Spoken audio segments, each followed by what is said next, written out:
Crédit Crunch, comment en est-on arrivé là?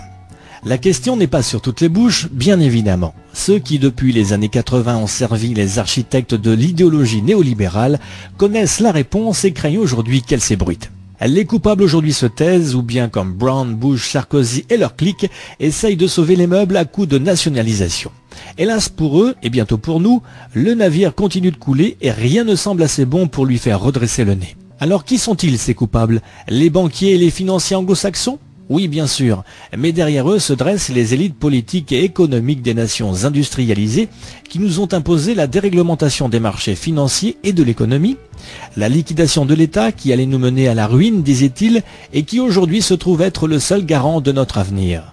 Les délocalisations, les énormes déficits, la distribution des bénéfices aux actionnaires au détriment de l'investissement dans l'appareil de production, la présence toujours plus sujette à caution des paradis fiscaux et pour finir, l'intense travail de propagande des médias et leur pensée unique matraquée en boucle sur les chaînes de télévision et dans les journaux.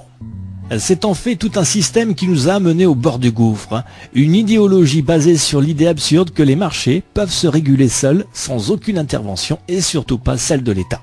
Une idéologie qui, derrière ses beaux discours sur le changement et la modernité, s'est patiemment livrée à une formidable entreprise de restauration d'un ordre ancien.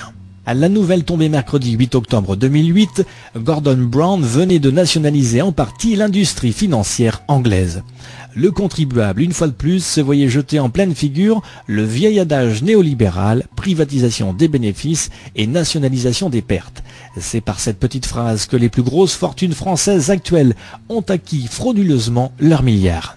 Ceux qui, à peine 6 mois auparavant, avaient crucifié Gordon Brown et Alistair Darling, son ministre des Finances, pour avoir eu l'audace de nationaliser la banque en faillite Northern Rock, ceux-là même se traînaient maintenant devant eux, les suppliant de faire la même chose pour le reste des banques anglaises en semi-faillite.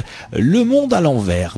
La City était devenue communiste, et beaucoup plus fort encore, c'est elle qui avait supplié de le devenir. Dans leur hâte, ces bolcheviks en costume 3 pièces oubliaient qu'ils allaient faire les frais de leur irresponsabilité en perdant leurs bonus faramineux et leurs privilèges.